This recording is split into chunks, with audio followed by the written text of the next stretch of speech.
Al filo de las gargantas, los micrófonos se encienden. Dos amigues se entienden, reparten todas las cartas. Nadie muestra bien las marcas, el saber es fascinante. Acá somos aspirantes, prepárate que comienza un programa que te alienta el filósofo ignorante.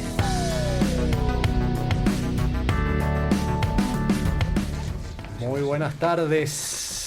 Muy buenas tardes, Diego. Muy buenas tardes, Patricia. A lo lejos, a muchos kilómetros está Patricia y la saludamos igual. Muy buenas tardes a quienes están del otro lado del receptor. Y bueno, damos arranque a este filósofo ignorante número 15 de esta temporada. Hoy tenemos invitado e invitada para disfrutar de un banquete. Y como no está Patricia, yo me voy a despachar con una especie de editorial. Porque cuando no está el gato, los ratones se divierten. Y han pasado algunas cosas que me van a poner a mí en defensa de los procedimientos, de cómo se llevan adelante los procedimientos, más allá de lo sustantivo de algunos procesos. Quiero decir, suponemos que las elecciones son buenas, suponemos que los concursos a veces son buenos, suponemos que las leyes a veces son buenas, suponemos que los debates preelectorales son buenos, pero qué importantes que son los procedimientos, cómo se llevan adelante los procedimientos para que cualquiera de esos sustantivos que acabo de usar sean definitivamente buenos, ¿no? Las elecciones serían buenas y necesarias para cualquier democracia, para cualquier república, en tanto los procedimientos sean transparentes. Las leyes, incluso. Voy a arrancar por los debates. Los debates serían buenos o sanos, creo yo, el intercambio de ideas también para una democracia o una elección, siempre y cuando los procedimientos de los debates también sean transparentes, sean equitativos, sean justos. E incluso algunas leyes con las cuales yo podría estar en desacuerdo, en cuanto al contenido. Una ley, por ejemplo, que disponga que la gente que duerme en la calle debe ser prisionalizada. En principio yo estaría en desacuerdo con eso. Pero nuevamente depende de los procedimientos, porque si capaz que vos le das la opción a la persona de poder dormir bajo un techo en condiciones humanas, en condiciones confortables, en condiciones que no sea invierno en la calle, podríamos ponernos a conversar. Pero nuevamente tenemos problemas con los procedimientos, con la realidad de cómo los procedimientos se llevan adelante y cómo eso puede pervertir sustantivos que en principio podrían ser buenos. Así que las formas importan, los procedimientos importan, y eso estaríamos defendiendo también en este filósofo ignorante. Pero vamos a presentar a Patricia, vamos a presentar al otro conductor de este programa y arranquemos como se debe el filósofo ignorante del día de hoy.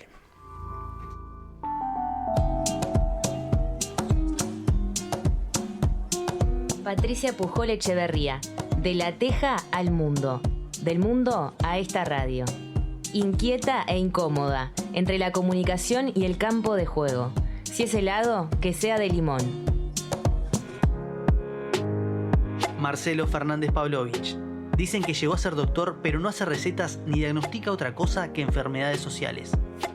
Le gusta el dulce de leche, pero no aplica y no se saca la camiseta del San Pauli ni en las elecciones de horas.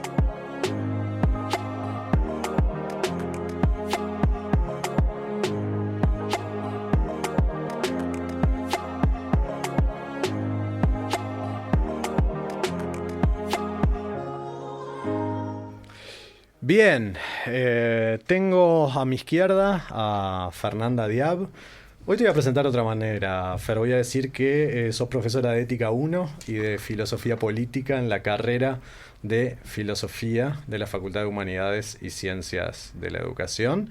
Y atentos a los estudiantes que estén escuchando en este momento, que la semana próxima es que arrancamos con Ética 1. ¿Cómo anda, Fernanda? Bien, muchas gracias por la invitación.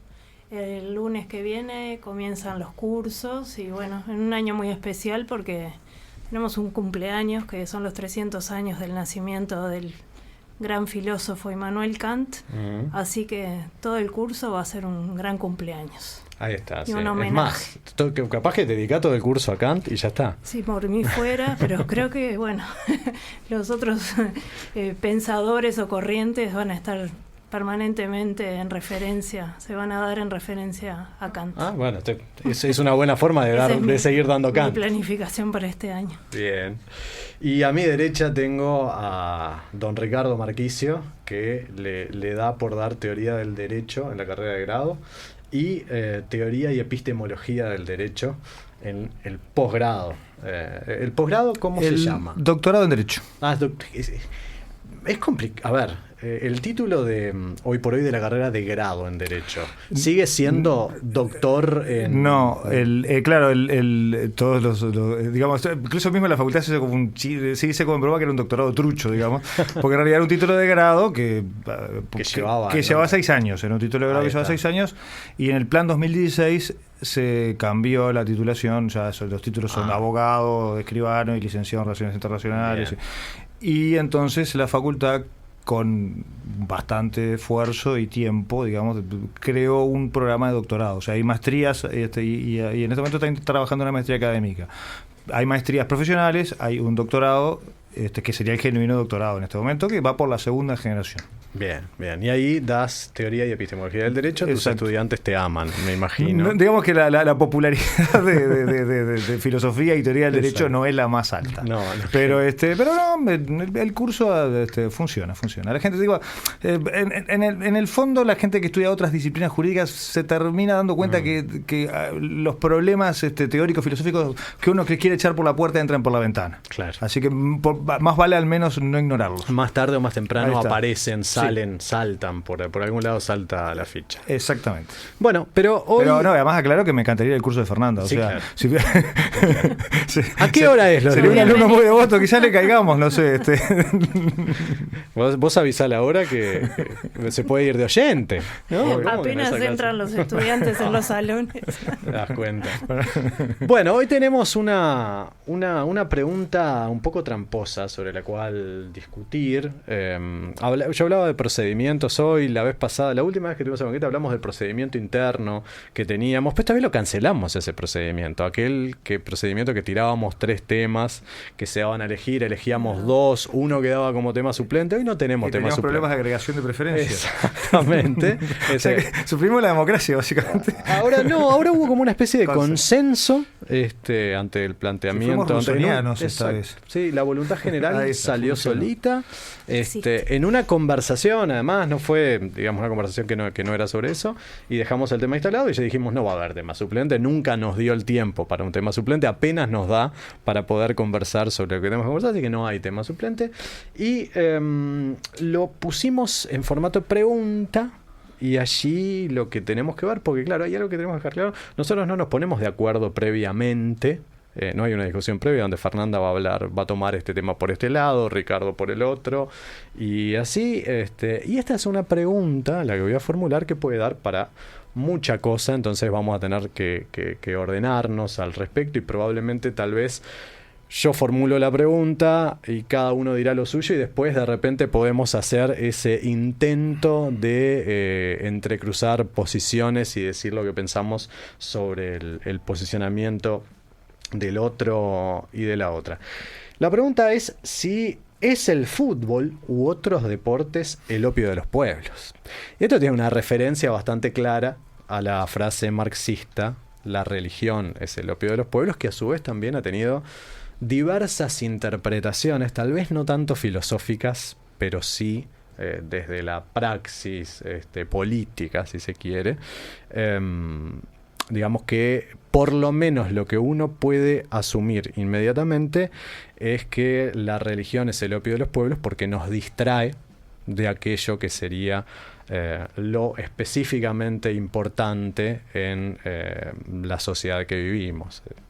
Yo la dejo ahí y el sorteo inicial hecho por escribano público lo ganó Fernanda y por lo tanto va a ser quien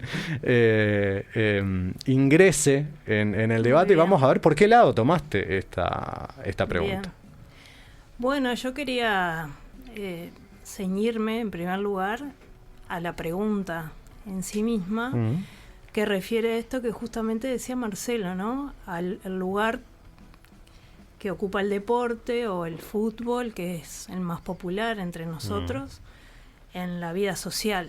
Hay muchos aspectos ético-políticos que van a surgir y que están vinculados con el deporte en general y con el fútbol. Pero me interesa esta pregunta.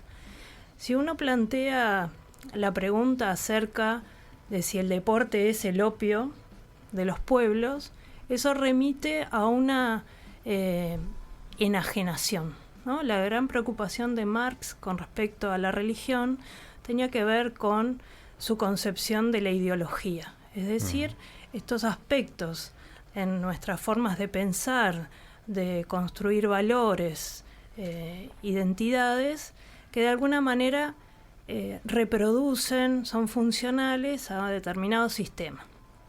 Pero desde una perspectiva más metafísica, remite a la idea de que hay un ser auténtico que está siendo alienado, enajenado con respecto a sí mismo, ¿no? Es decir, hay un ser auténtico que es una comunidad, una sociedad consciente de sí misma, de sus divisiones de clase, de sus propias condiciones, de su funcionalidad, de sus reproducciones, y hay un modo alienado de vida, es decir, un modo en que no nos damos cuenta de lo que realmente somos. Bueno, hay un montón de supuestos metafísicos muy pesados que son difíciles de justificar. Ha habido muchos teóricos que han pretendido justificar eso y se sostienen en eso, pero que debemos tener en cuenta que, o sea, la pregunta es, ¿hay un ser social o hay un modo de ser de las personas que se enajena, que se aliena ante un espectáculo o en una condición en donde se juega el fútbol? Yo creo que no. Que por el contrario, el deporte, y en particular el fútbol, nos encuentra en una condición que es propia del ser humano. Es decir, una dimensión que se ha entendido como impropia, que tiene que ver con las pasiones, con la emoción, con una dimensión que se clasifica o se categoriza, pero es cuestionable, como irracional, pero que es lo más propiamente humano. Entonces, en esa experiencia vital, que es la de la competencia, la del esfuerzo, la de la lucha, ¿sí?, la de la superación, está algo que es tal vez lo más propio del ser humano. A lo mejor estamos enajenados cuando buscamos o hacemos unos esfuerzos inusitados por encontrar sentido a esto, por ser racional. O sea, me estoy cavando mi propia fosa, ¿verdad? Porque Sí. casi que nuestra profesión es el gran fruto de este esfuerzo por la racionalidad. Pero estoy pensando, ustedes se habrán dado cuenta, estoy pensando en Nietzsche. Sí, claro. ¿Sí? Nietzsche descubrió en los griegos, o por lo menos explicitó cómo los griegos habían descubierto este trasfondo que es la existencia humana, ¿no? El trasfondo trágico en el origen de la tragedia. Ese trasfondo es un trasfondo caótico, es decir, nuestra existencia, lejos de ser racional, está llena de caos, de conflictos, de contradicciones, ¿sí?, de espontaneidad, de impulsos, de pasiones. Eso está en nosotros. Que la historia de Occidente sea un gran esfuerzo por bloquear, por canalizar, por encontrar el modo, ¿sí?, para poder convivir, de sujetar ese trasfondo, es otra cosa, pero eso está ahí y no lo podemos negar. Depende de cómo lo canalicemos, da lugares a fuerzas destructivas que no nos permiten la convivencia o no. Y el deporte, si canaliza esas fuerzas, ¿sí?, en primer lugar, primera tesis, creo que no es enajenante, no es alienante con respecto a nuestra propia condición, sino antes bien es una expresión de una dimensión humana muy auténtica, muy propiamente humana. Y en segundo lugar, tiene esta función social, de algún modo, que es canalizar esos impulsos. Hay algo casi freudiano también. Bueno, diría, claro, ¿no? es que Freud sacó bastante de letra de Nietzsche. Nietzsche. Una pregunta que creo que me sé la respuesta, pero que me parece que lo podemos aclarar, de cuando estás hablando del deporte y el fútbol en particular, tal vez por ser nuestro deporte más popular, es si vos te estás refiriendo a la práctica del deporte, a los espectadores de la justa deportiva, o a ambos. A ambos, porque pensemos en una analogía, una metáfora que no debe ser la primera vez que se hace, con la tragedia griega.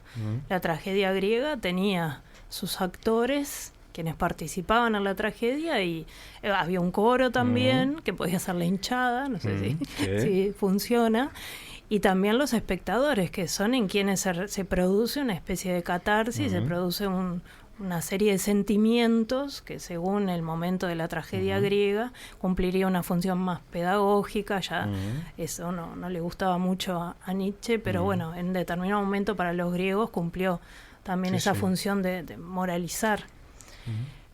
Entonces creo que la respuesta es que esto cabe, digamos, para las dos dimensiones. Muy bien. Bueno, tuvimos una respuesta más metafísica y psicológica por el lado de Fernanda. Vamos a ver por qué lado va Ricardo a la respuesta de esta pregunta. Bueno, yo primero que estoy muy de acuerdo con las cosas que dice Fernanda, voy a ir por otro lado, pero son bastante compatibles. La analogía de Marx es interesante, porque uno podría tomar otro ángulo de esa condición de opio que él atribuye a la religión, en particular, ¿no? Que es la religión, digamos, para Marx de alguna manera sustituye una motivación para sacudir ciertas estructuras de poder, ¿no? Para rebelarse contra un estado de cosas, digamos, negativo en función de Marx, o un estado de cosas perjudicial para los intereses de ciertas personas o de la mayoría de las personas. Ahora, eso que podría aplicarse a muchas cosas. Por ejemplo, podría aplicarse a la ideología.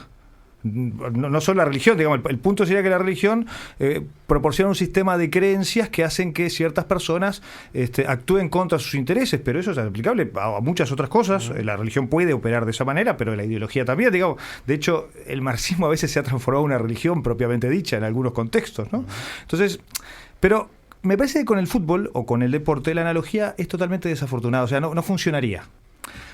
¿Por qué no funcionaría? Porque la religión le da un sentido a la religión es instrumental en cierta medida.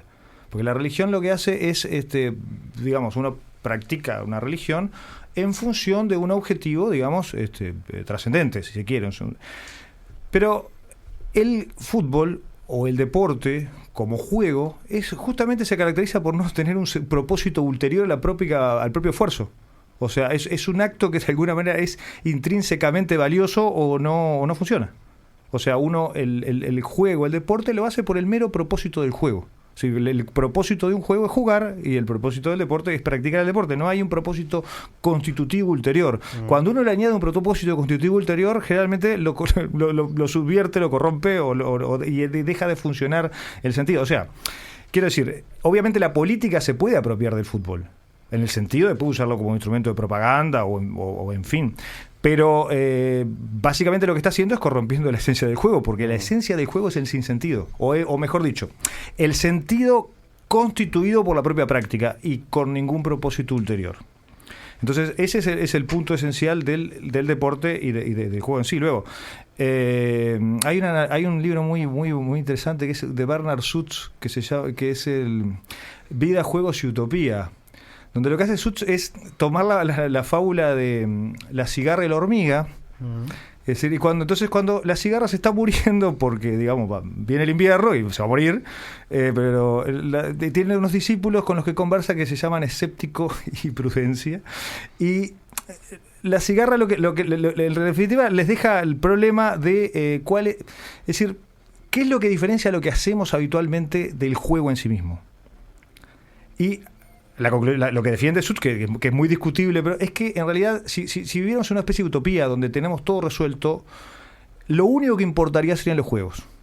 O sea, no tendríamos razones para hacer cosas instrumentales, entonces el valor del juego se advierte cuando nos damos cuenta que nos ponemos un objetivo arbitrario e inventado y lo hacemos difícil a través de reglas. Entonces, eso es el deporte. Es decir, eso que tiene un sentido en sí mismo, que tiene su propia lógica y sus reglas constitutivas en sí misma, no puede ser utilizado, digamos, sin desnaturalizarlo groseramente al servicio de otra cosa. Entonces, yo pienso que la analogía entre el fútbol y la religión no es básicamente correcta y ahí, digamos, sería la primera respuesta al problema. El fútbol no puede ser el opio de los pueblos porque el fútbol no es instrumental, no tiene un sentido. El fútbol es el fútbol y digamos solo su propósito se entiende, solo se puede entender si uno asume el punto de vista interno frente a la práctica y simplemente lo disfruta y lo disfruta, lo sigue, lo vive. Esa sería la respuesta más directa a la pregunta.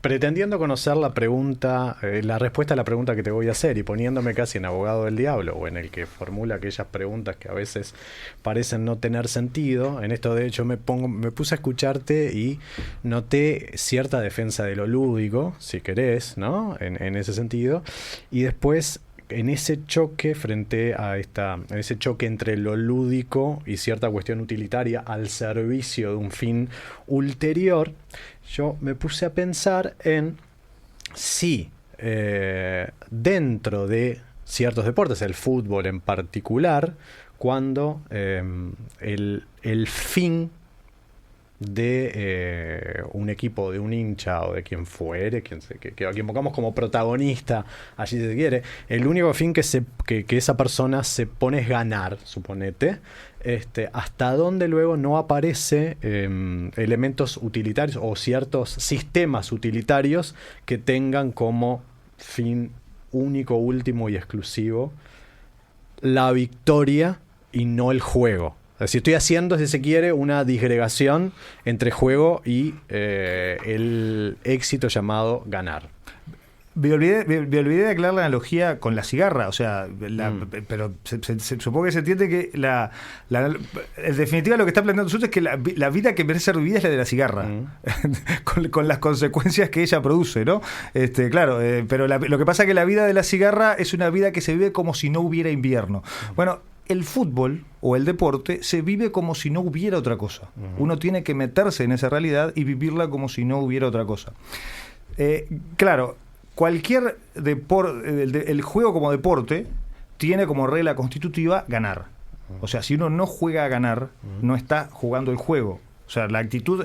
Si alguien juega y no importa ganar, hay un defecto grave en esa... Incluso si uno quiere, por ejemplo, belleza en el juego, que sí hay belleza en el fútbol, pero hay belleza bajo la condición de que los medios sean de alguna manera aptos para ganar, aunque no sean los más sencillos.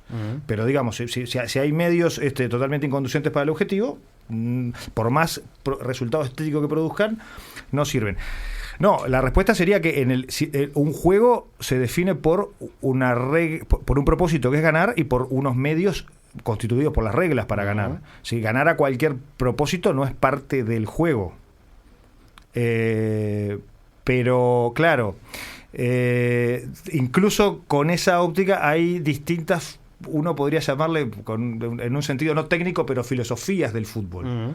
Hay gente que entiende que los medios para ganar de alguna manera permiten más que otros que piensan que los medios son más restrictivos, más allá incluso de lo que dicen las reglas. Es decir, que hay medios más nobles que otros para ganar, pese a que las reglas los autoricen.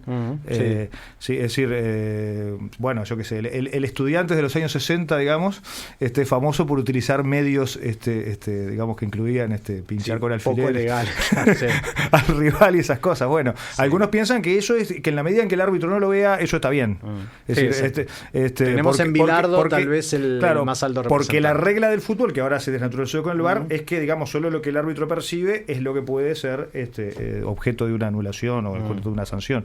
Entonces, algunos piensan que, bueno, que si mientras la justicia no lo permita, todo eso vale. Otros piensan... Pero ahí son distintas, digamos, concepciones del juego. Sí. Si no hay un propósito de ganar, no hay juego. Mejor dicho, no hay deporte. Sí. Entendí la respuesta en ese sentido. Bueno, ¿qué contestaría yo? Dale, Fernanda. No sé si funciona para todos los deportes. Pienso en la maratón. Cuando la persona se gana a sí misma, pero no gana el juego, no gana la carrera. Sabe que no va a ganar. No corre porque no va a ganar. Se gana a sí misma. Entiendo que está dentro, digamos, de la actividad, pero a veces puede ser una actividad que no implique ese fin, digamos, de ganar. No sé cómo lo ves en ese caso. Pero eso es un caso, sí, pero si es un caso un poquito excepcional, es cierto, habría que pensarlo un poco mejor, pero de todos modos, si la maratón es competitiva, por ejemplo, ahí, si es competitiva y tiene requisitos de clasificación, probablemente solo compitan quienes de alguna manera han pensado en ganar. Si digamos, por ejemplo, incluso en una misma carrera... Creo que la superación puede sustituir también. Sí, no hay duda que como juego la superación puede constituir una motivación plenamente adecuada y el único propósito... Pero en ese caso, claro, no sé si... En ese caso no estoy seguro si está jugando un juego o está simplemente haciendo una estrategia de superación personal. No sé, en ese caso yo no sé si hay un la definición. No sé si no estamos frente a una actividad instrumental, porque estoy utilizando el juego a propósito de otra cosa, que es la superación personal o la mejora física. Pero el objetivo del juego es ganar. Pero no deja de ser deporte. O sea, no deja de ser deporte, pero claro, pero no todo deporte sería un juego en ese caso. Claro, sí, está bien. Sí, también hay algo que me parece ahí que tiene que ver con cierta gradación, ¿no? Digo, porque en el caso de la maratón,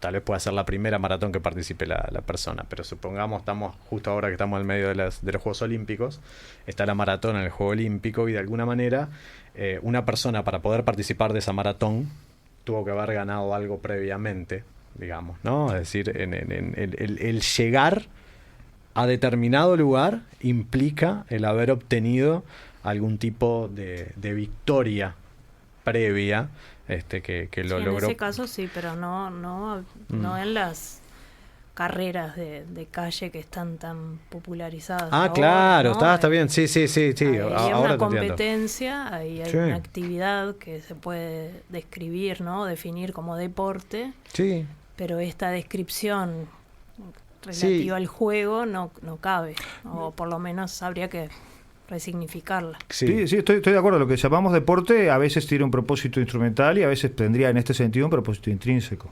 Sí. Pero que incluso puede tener cierta parte lúdica, es decir, aunque no sea la del...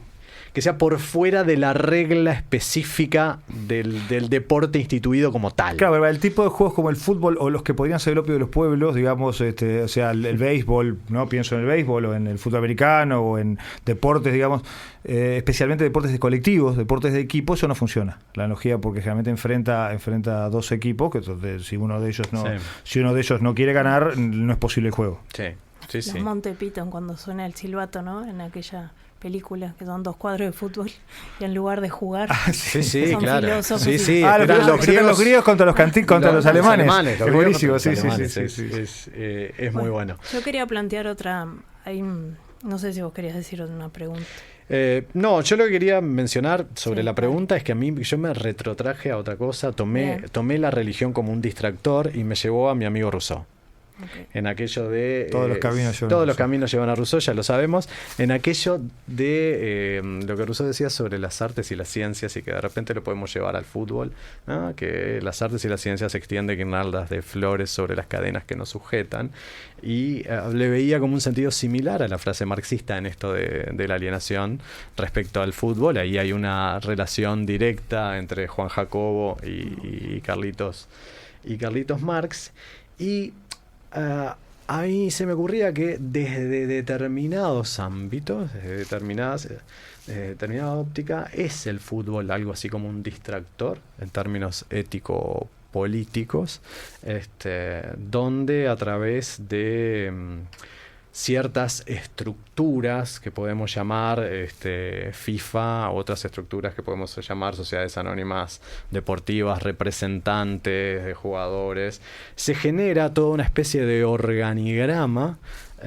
donde a mí me da la sensación que a veces terminan importando otras cosas sino el juego en sí mismo. No estoy diciendo que se deje de lado ganar, porque no, pero parecen ponerse encima de la mesa otros elementos que tienen que ver con determinadas promociones, no solo de productos, sino de figuras que alimentan mecanismos económicos, y que están las empresas en el medio, la venta de camisetas, la venta de suscripciones. Y a veces el juego parece quedar sepultado en ese sentido. El propio VAR, la propia existencia del VAR que vos la mencionaste, no creo que eso tenga per se intereses económicos detrás, pero termina desdibujando muchas veces la naturaleza de un juego, la naturaleza de un deporte, a la espera de eliminar un error humano que no se elimina. Además, quiero decir que no se elimina. No, empeora las cosas porque la percepción de injusticia es más grande. Es más grande, claro. Sí, porque incluso... El otro día lo que pasó con Defensor y Peñarol es un ejemplo de eso. Alguien dice, lo está viendo en televisión y cómo no se da cuenta. Pero además, atrás de todo esto hay una gran demora, un gran rituales, y rituales también que se pierden en esta cuestión que yo he visto que se está perdiendo, no en la primera divisional C, que la suelo ir a ver a la cancha donde juega el cuadro, porque no hay VAR, no hay nada de eso, pero sí he visto en otros lugares que se festeja el gol, pero se festeja el gol con cierta tibieza. Y pasan 5 o 6 minutos. Claro, y los festejan con cierta tibieza, no sabés si seguir festejando o no, y después cuando la tenés que festejar en serio, no lo festejás tan en serio, porque esa catarsis... Claro, es que queda totalmente antinatural hacer festejar. La pasión, digamos, la pasión no puede refrenar y después volverse a andar. Entonces, digamos, yo fui también por esas otras distracciones donde de algún modo no es el fútbol el que nos distrae en sí mismo, sino que hay como una especie de cáscara, vuelvo a Rousseau, ¿no? Hay como una especie de cáscara civilizatoria del deporte, con lo cual se lo ha ido recubriendo con el pasar de los años, y que terminan distrayéndonos del deporte en sí. Por ahí es que iban mis cuestiones. Pero antes de ir a lo que vas a decir, Fer, vamos a escuchar una canción que Ricardo nos va a invitar a escuchar esa canción, que seguramente tiene que, de algún modo, bueno, sí, tal vez catártico. No, primero que me costó mucho elegir una canción, porque el fútbol, digamos, podría haber elegido distintas cosas para la canción. Sí. Por ejemplo, podría haber tomado una canción de Pink Floyd que incluye un cantito de los hinchas del Arsenal, que es Fearless. Podría haber tomado, y después leí un libro de un escritor, Manuel Soriano, que es un escritor argentino que viene en Uruguay. No puedo decir el título porque es políticamente poco correcto, pero es un libro genial que rastrea los cantos de barra brava en las canciones y cómo se produjo eso, y la relación es maravilloso. Por ejemplo, hay canciones de Belle Sebastian o Nick Drake que no dice cómo esto llegó a ser un canto de fútbol. Bueno, pero la que yo traje inspirado en eso siempre a mí me pareció como un canto de fútbol. O sea, To Bring You My Love es una canción de Paul y Jean Harvey, y además habla de que básicamente de una cantidad de cosas que ha atravesado para traerle amor a alguien. Bueno, ha andado por el desierto, ha andado por el fondo del mar, ha pasado sed, hambre, ha sido abandonada por Jesús y para traer amor. Bueno, es lo que hacemos los hinchas de fútbol, ¿no? Exacto. Vivimos así. Incluso si la canción tiene el canto, tiene una letanía, una cadencia de canción de hinchada. Yo algún día se la voy a ofrecer la hinchada de Wanda. No estaría mal. A ver si la quieren adoptar. Y además adoro a PJ Harvey, digamos. Creo que compartimos esa adoración, así que el cantito sería algo así como pasé por el desierto a llevarte mi amor. Ahí está. ¿No? ¿Verdad que funciona? Sí. Después de esta introducción vamos a escuchar a Paul y Jean Harvey haciendo To Bring You My Love.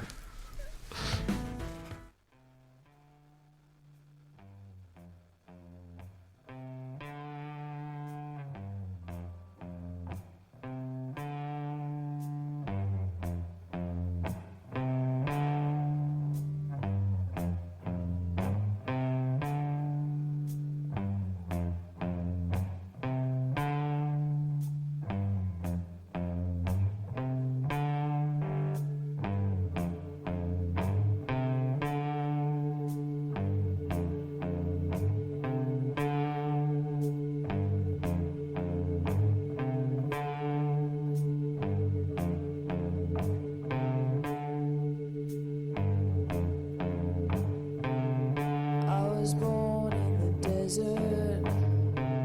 I've been down for years. Jesus, come closer. I think my time is near. And I've traveled over dry earth and floods, hell and high water, to bring you my love.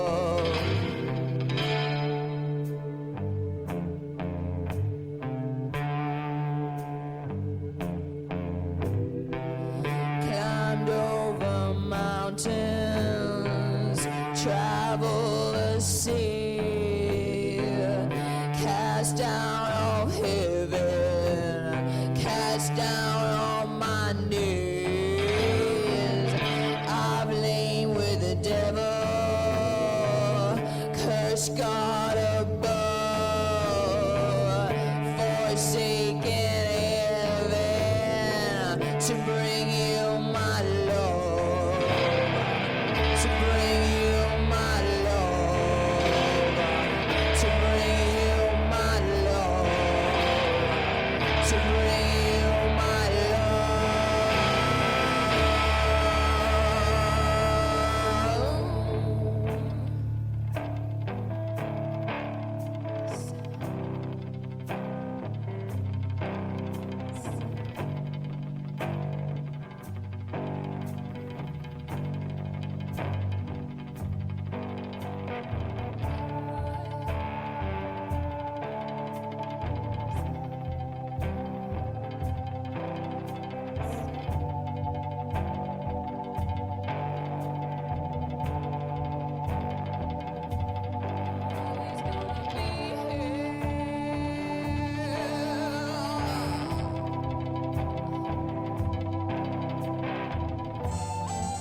Ya lo decía Lelutier, en estos tiempos El sensacional entretenimiento. El que piensa, pierde.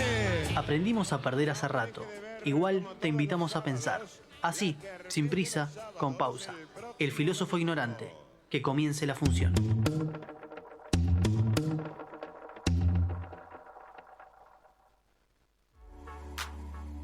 Se acerca la 5ª edición de la Feria Modular. Si sos docente, estudiante, funcionario o funcionaria, egresado o egresada, podrás postular experiencias innovadoras de trabajo y proyectos transformadores que se están llevando a cabo en la UDELAR, vinculados con la gestión. Las presentaciones deberán relacionar la temática seleccionada con la gestión universitaria.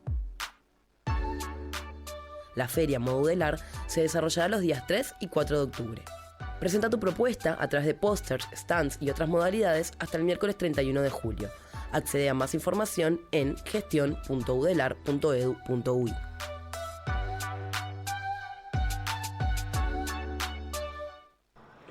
Che, qué difícil que está conseguir música nueva. Selector. Sí, total. Mira lo que es esta plataforma. Siempre la misma banda. Estoy podrido de Franco y su frazada francesa. Selector. Y la música uruguaya, todos los artistas nuevos que están saliendo no suenan en ningún lado. Qué sé yo, me tira música random, sin información. Ya no sé ni lo que estoy escuchando. Podrían llamarse Selector. Scourging Symbols o Shelly Gelatines, me da igual. Selector. ¿Y música de otras partes? Selector. ¿Música que no sea gringa? Selector. Música sin algoritmos. Todas las semanas, música nueva. Acá, en Uniradio. Selector. Vida universitaria. La Fundación Ricaldoni lanza la 2ª edición de su programa Brújula Emprendedora, con apoyo de la incubadora Ingenio. El taller está dirigido a quienes tengan un proyecto de base científico-tecnológico y quieran convertirlo en un emprendimiento. Será dictado por el licenciado en Administración Enrique Estragó. La modalidad será virtual y gratuita vía Zoom, con inicio el martes 6 de agosto e inscripción hasta el miércoles 31 de julio. Accede al formulario y más información en ricaldoni.org.uy. Buenas gente, ¿cómo andan? Acá Agus y Gastón, y con Malditos Planetas los queremos invitar al ciclo maldito que vamos a estar haciendo todos los miércoles de agosto en La Cretina. Cada fecha va a tener gente invitada. El 7 de agosto es Tabaré Rivero y Pamela Catani. El 14 de agosto es con Agarrate Catalina. El 21 de agosto es con las sino más extremas, y el 28 de agosto es una sorpresita que todavía nos decidimos. Todos los días a las 21, las entradas por acceso fácil, nos vemos por ahí. Y las entradas vienen con una copa de vino, así que no se olviden, 21 horas La Cretina. Como un rayo aterrizar, la claridad de un segundo siempre se vuelve a encriptar.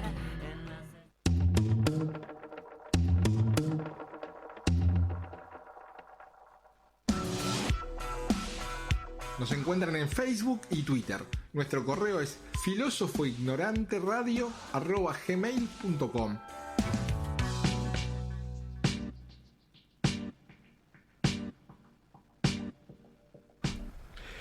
Bueno, no saben lo que fue esto mientras duró la canción y mientras estuvo la pausa. Ya tiramos como 3 temas más acá, que nos va a dar la sensación de hablar de lo mismo, tal vez. Pero yo, antes de ir a Fer, quiero mencionar algo. Quiero recomendarles una serie, si no la vieron, en primera instancia. La serie se llama Ted Lasso. Es una serie acerca de un entrenador de fútbol.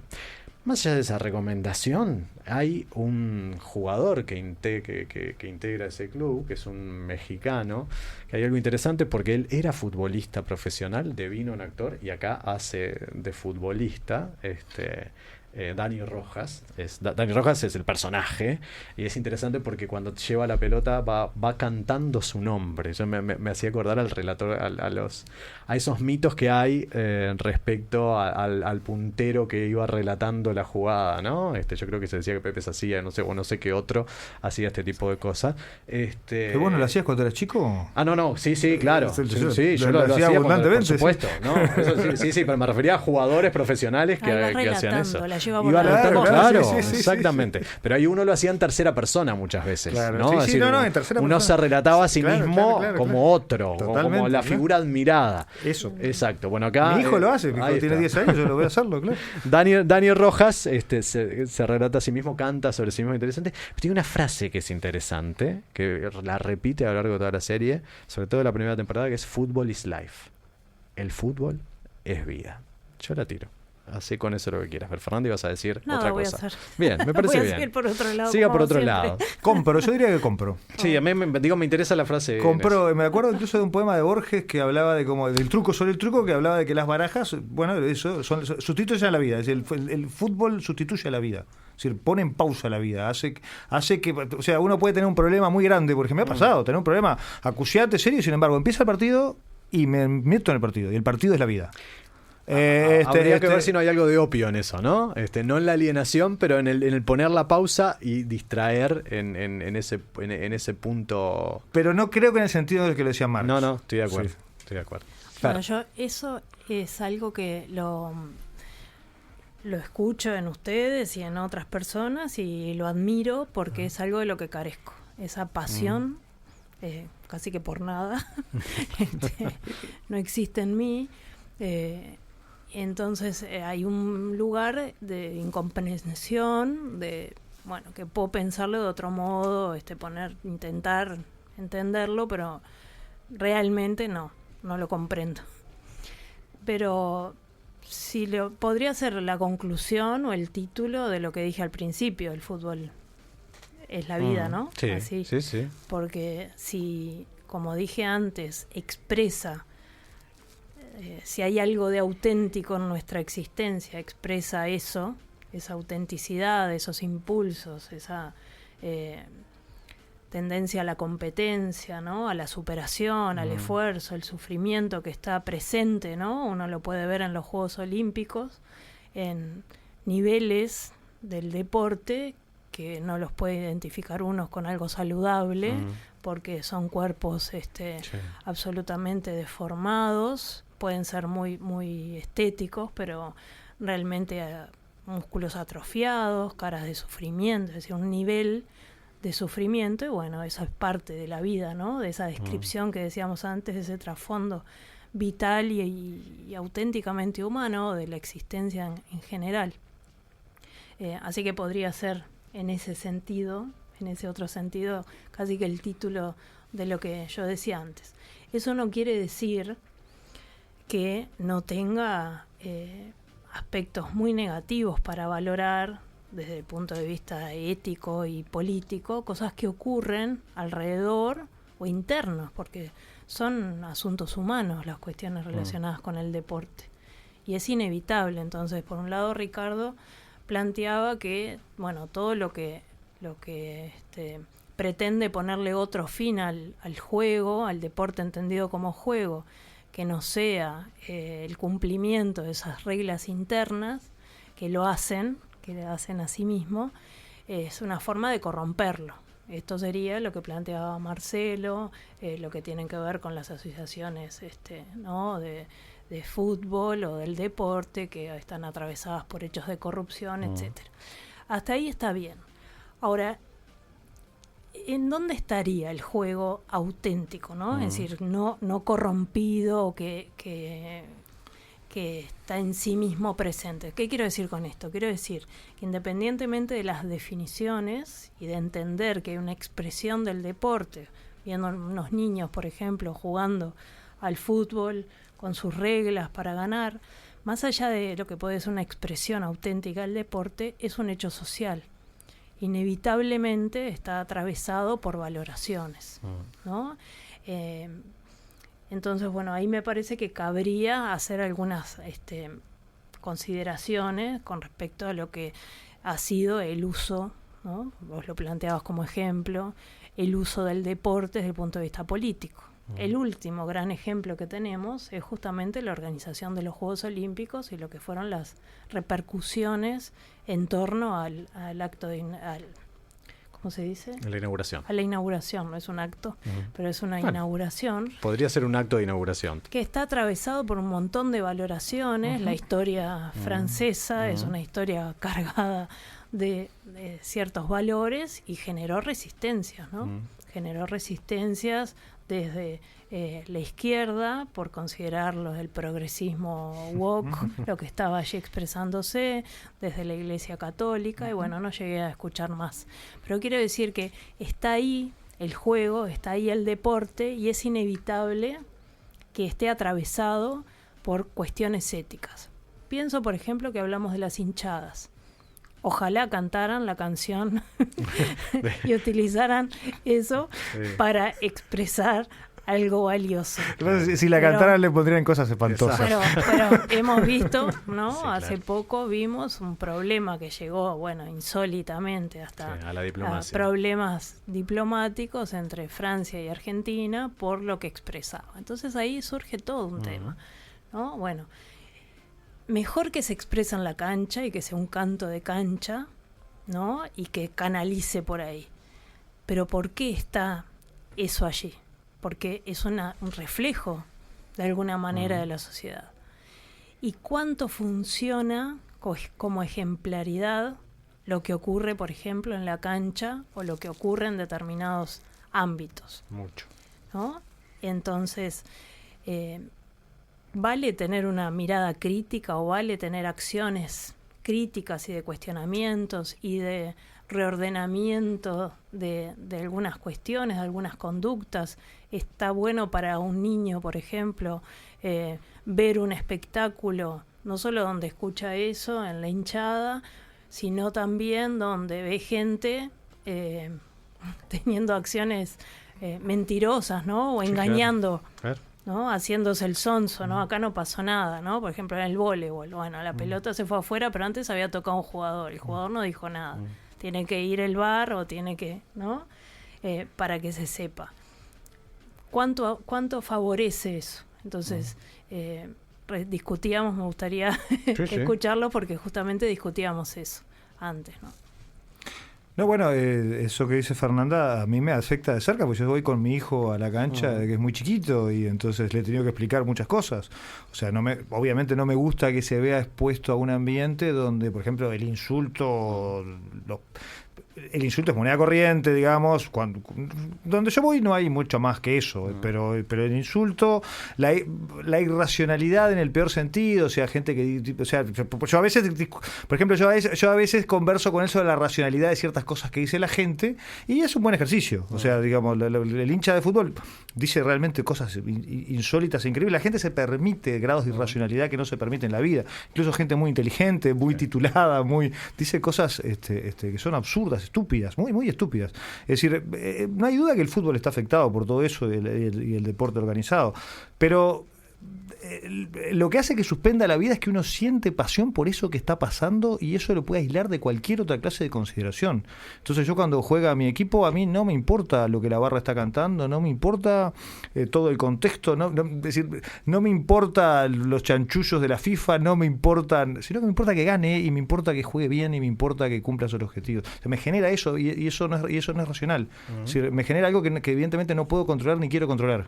Entonces el punto es que el sentido es completo. Es decir, cuando eso se pone en escena y termina ahí, y después y no hay ninguna razón ulterior para justificarlo. O sea, no hay ninguna razón ulterior para decir me gusta el fútbol por encima de otro deporte, no hay ninguna razón ulterior para decir que me gusta mi equipo por sobre encima de otro. Es decir, no es mi equipo, no pero es. Eso te pasa a ti, pero cuando nosotros sabemos que hay personas para las cuales ocupa un sentido muy fuerte de la vida, ¿no? Una parte muy importante de la vida del fútbol. Y el sentido de la vida es que llegue el domingo.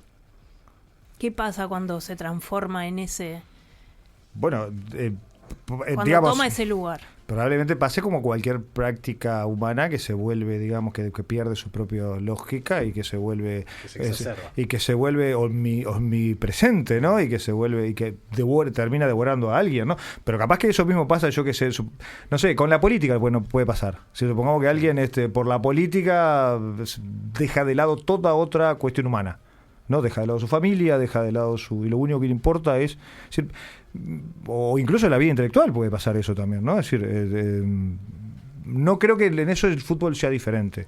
Es decir, obviamente es de naturalizar es decir, el fútbol como práctica, pero eso puede pasarle a muchas actividades, no solo al fútbol, al deporte organizado. Sí, yo creo que ahí sí le veo de repente un paralelismo con lo religioso. Volviendo a la frase de Marx, en el sentido de que hay gente que le da sentido a su vida a través de una religión. Y que no es que espere el domingo para el sermón o la misa, o sí, pero que tiene que ver con que el sentido de su vida está atravesado por eso. Y hoy me parece que es bastante patente que hay gente que el sentido de su vida está atravesado por lo que le pase a su equipo. O la carga que tiene en la identidad, ¿no? Exacto. Y en la autopercepción del sujeto. Sí. Pero hay diferencia enorme con... Sí. Yo puedo entender que suceda con la religión, e incluso puedo entender que suceda con la ideología política. Sí. Con el fútbol, evidentemente, hay un problema. Hay un problema. Hay una patología. A mí me parece que puede ser... Sí, por eso. Eso me parece que desborda la lógica y el sentido del fútbol. El fútbol o el deporte organizado tiene sentido cuando sustituye la vida por 90 minutos. Claro. Solo por eso es por 90 minutos. Sí. A mí me da la sensación que lo que, digamos, lo pondría en estos términos. Sería legítimo, si se quiere, o haría la naturaleza de esa pasión si pasa lo que nos pasa cuando vamos al teatro o al cine. Si cuando vamos al teatro, nosotros suspendemos de alguna manera nuestra conciencia, digamos, ¿no? O sea, nosotros nos volvemos de alguna manera como inocentes por 90 minutos, uno está mirando una obra de teatro y no sube al escenario. Esa catarsis, que es lo que hablaba Fernando con la tragedia. O sea, exacto, hacemos la catarsis, pero no subimos al escenario a pegarle a Otelo, porque fíjate Otelo lo que está haciendo, ¿no? Digamos, entonces de alguna manera hay allí como una distancia, pero me parece sí que hay gente que no, hay gente que queda por fuera de eso y que incluso está en esto de la irracionalidad que vos traías, ¿no? A mí me asombra. Yo quiero decir esto, está mal, pero puedo entender el insulto en la cancha. A ver si se entiende. Si quiero decir, suponete que el árbitro cobra algo que vos considerás injusto y ante ese acto de injusticia te rebelás. O ante el rival que ofende, si querés, a un jugador de tu equipo y también, ¿no? Casi como una reacción instintiva. Ahora, ya no puedo entender la predisposición a cuando sale el equipo rival o los jueces, ya el insulto de movida, digamos. Porque eso ya me parece que ahí ya estamos ante otros otros parámetros, ¿no? Y en esto, por eso yo te preguntaba hoy el tema de cuando el ganar se vuelve un fin a veces en sí mismo y cuando hay un montón de elementos. Pero que ganar siempre es un fin en sí mismo. Es un fin en sí mismo. Si pero no puede funcionar. Está bien, pero lo que quiero decir, sí, es cierto. Lo que quiero decir es, luego están los medios que vos pongas en carrera para eso. A mí el otro día me llamaba, vuelvo a poner cuál es la escena, porque el contexto importa mucho. Mi equipo acá en Uruguay juega en la primera divisional C, donde... Y a mucha honra. Por supuesto, pero digamos donde... no perder, digamos, salir a no perder parece no tener sentido. Es decir, porque no hay mucho más lugar para ir para abajo, digamos, ¿no? No hay muchos ascensores que entonces, la otra vez hubo un partido donde uno de los dos equipos, desde el arranque, fue un 0-0. Imagínate, sábado de mañana, frío, lluvioso, 0-0. Todavía tengo marcas de sangre en mis ojos de cómo ha quedado. Pero donde un equipo se propone a hacer tiempo con el 0-0, a no querer jugar, no era el mío en este caso. Pero me molestaría igual, y me molesta cuando los míos le hacen, actúan frente al juez para tener un favor. Me molesta la sobreactuación. Cuando empiezan a hacer tiempo a los 5 minutos. Todo eso me molesta sobremanera y me parece muy poco virtuoso. Porque está lejos de la honestidad, está lejos de, no sé si hoy por hoy, políticamente hablando, podemos seguir hablando de caballerosidad, pero está lejos de lo equitativo y de todo un montón de valores que el deporte puede poner en juego.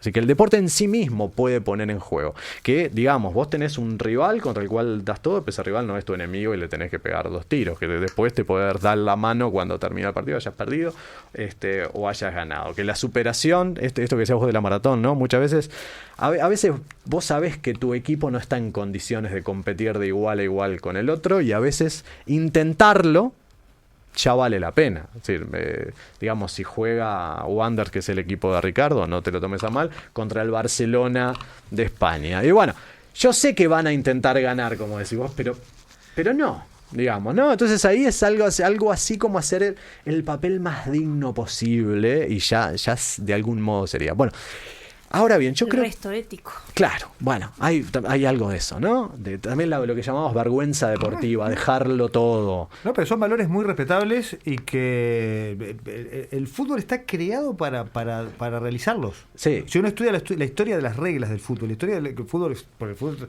pasó a ser una práctica milenaria, sí, anárquica, a estar basado en ciertas reglas que eran para caballeros, como decían los. Por eso la palabra caballería se aplica en este caso, porque está en el origen de. Si era para que la gente no se lastimara, no. Las reglas del fútbol tienen una enorme belleza porque fueron simplificándose. El fútbol es un deporte de reglas sencillas, pero muy aptas para desplegar virtudes. Uh-huh. Me parece que en eso también está la magia y la popularidad del fútbol. Es simple, es claro y es fácil entender qué hay de bueno en él. Y el deporte colectivo tiene, además, ¿sí? Virtudes asociadas que tienen que ver con la pertenencia a un colectivo, con la solidaridad interna, con el no necesariamente sobresalir por encima de los otros, sino porque vos de alguna manera sos un engranaje que forma parte de un equipo. Y todo eso los clubes deportivos lo podrían de alguna manera producir, o lo producen, pero me parece que está un poco atrofiado últimamente. Bueno, yo eso agregaría, además, pero esto ya da para, ya no estaríamos teniendo que ir, pero agregaría también otras virtudes que están ligadas a los derechos humanos, y ahí es donde Ricardo tal vez discrepe en esta cuestión donde el fútbol para vos debería quedar. Para mí cualquier compromiso político, incluso con aquel que nos gusta, con objetivo que está, con lo que desnaturaliza el juego. Claro, yo lo llevo al campo de los derechos humanos porque de alguna manera me parece que es una actividad humana, una actividad social, y que deberían atravesarlo todo. Claro, pero que no escapa a la lógica de lo discutible, como... No, por supuesto. En términos virtuosos. Y es político, además, en ese sentido. Dale. Una cosita sí, mínima, claro, dale. Es ¿qué haríamos sin el fútbol con la cantidad de metáforas que nos ofrecen al lenguaje? Hay gente que solamente puede entender lo que decimos y terminamos haciendo una metáfora con el fútbol, ¿no? Bueno, me acuerdo que Sabina decía que él fue motivado a escribir canciones porque él escuchaba el rock en español y decía que parecían declaraciones de futbolistas al terminar el partido, las letras. Es interesante. Bueno, eso sería un gran pie para escuchar una canción que no vamos a escuchar porque no la pensé antes, pero hay una canción de los Caballeros de la Quema que se llama Todos atrás y Dios de 9, ¿no? Y nuestro Dios siempre en Orsay, dice encima, ¿no? Que igual sería un gran cierre para este programa, pero vamos a cerrar con una canción que también es muy representativa del fútbol, que creo que es muy representativa de lo primero que decía Fernanda, en esta cuestión de que el fútbol representa, si se quiere, lo originario del hombre, no representa lo que está alienado, sino más bien lo original. Y hay alguien que en una canción que se llama Al fondo de la red, ese alguien es Mauricio Wally con su grupo Rumbo, decía aquello de por la forma de pararla, de ponerla contra el piso, ganando el pique cortito. Me estoy salteando partes de la letra y de alguna manera cómo eso elude la razón. El fútbol es una metáfora de la vida. Decía Dani Rojas, fútbol is life. El fútbol es la vida. Suscribo por completo. Mauricio Igual, Al fondo de la red.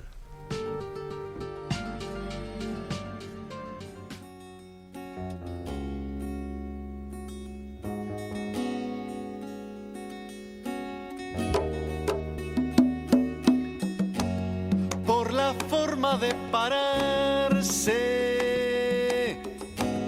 en el medio de la cancha, de matarla con el pecho, de volar hasta la raya. No se sabe con qué pie se les va a ir otra vez, con una moña fugaz o sirviendo una pared.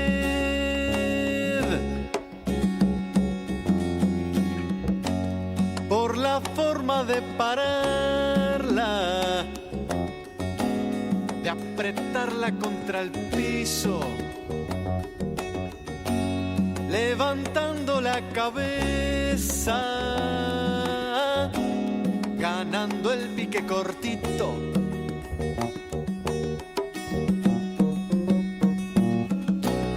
No se sabe con qué pie los desbordará otra vez. ¡Al zaguero lateral! ¡A mis ojos! ¡A mis ojos! ¡Que no creen! Como quiebra la cintura y la razón, y se acomoda en el aire el pájaro para pintarle ese gol.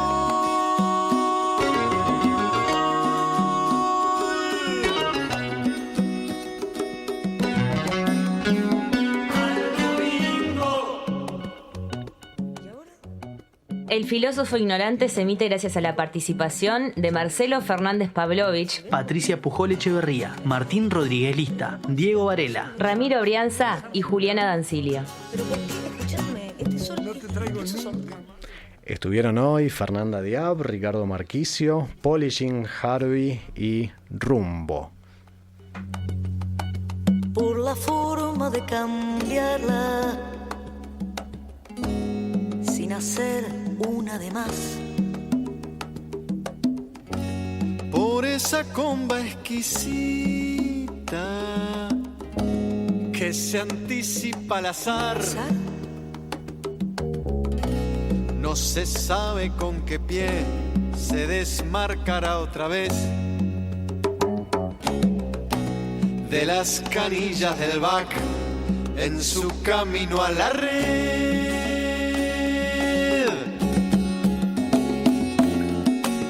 Por la forma de pararse